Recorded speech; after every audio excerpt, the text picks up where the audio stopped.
Hello, कसे आहात सगळे? तर इथे माझी सकाळ झाली होती आणि मी मिनी ब्लॉग घेऊन आले. आवडला असेल तर लाईक करायला विसरू नका. आणि इथे बघा माझी सकाळची जशी नॉर्मल सगळ्यांचीच सकाळ होते. कपडे धुणं, भांडी घासणं ह्याच सगळ्या गोष्टी असतात आणि ह्या सगळ्या करून घेतल्या होत्या. आणि आज माझा विचार होता मी लवकर उठेल आणि मशीनचं वगैरे काम करेल, पण ते झालंच नाही कारण की गुरुवार असल्यामुळे सगळी देवाची भांडी वगैरे सगळं धुवायचं होतं. आणि आरवची शाळा वगैरे, कारण की आरव अजून लहान असल्यामुळे तो स्वतः जात नाही आणि पोरू पण असते, त्यामुळे दोघांना घेऊन सगळ्या गोष्टी मॅनेज कराव्या लागतात. हे बघा इथे मी संध्याकाळचं डायरेक्ट दाखवलं होतं. आरवला शाळेतनं घेऊन आलं, जेवण बनवलं, पोती वाचले, नैवेद्य दाखवायचं होतं देवीला, तो पण दाखवून घेतला. आणि आयुष्यात आपण ज्यावेळेस आपण जॉबला असतो, तर मी पहिले जॉबला होते तर त्या गोष्टी माझं आयुष्य वेगळं होतं. आता मी घरात असल्यामुळे जो वेळ कधी कुठे निघून जातो ते कळतच नाही आणि घरून काही ना काही आपल्याला करायची उत्सुकता असते. कारण आपण घरात बसतो ना, त्यावेळेस आपलं डोकं खूप गोष्टी विचार करत असतं की आज मी हे करेल, आता मी ते करेल, पण काही गोष्टी पॉसिबल होत नाही.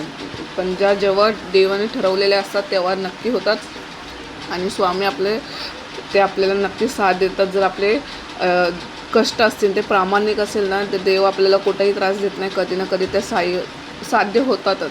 म्हणून आपण कष्ट करायला घाबरायचं नाही, कष्ट करत राहायचं आणि आपलं जे ध्येय आहे ते करूनच दाखवायचं. आणि आपण आयुष्यात सकाळ जेव्हा होते त्यावेळेस ज्या गोष्टी विचार करतो ना, त्या गोष्टी कधी होत नाही, पण कधी होतात. पण जिद्द सोडायची नाही आणि काम करत राहायचं. आपल्याला जे करू वाटते ते करायचं, कोणाचाही विचार न करता, आणि खुश राहायचं. कारण की आयुष्य हे एकदाच येतं, परत येत नाही. परत येणार तर ते कोणाला माहिती नाही, पण आता जे आहे ते जगून घ्यायचं आणि कोणाचा विचार न करता.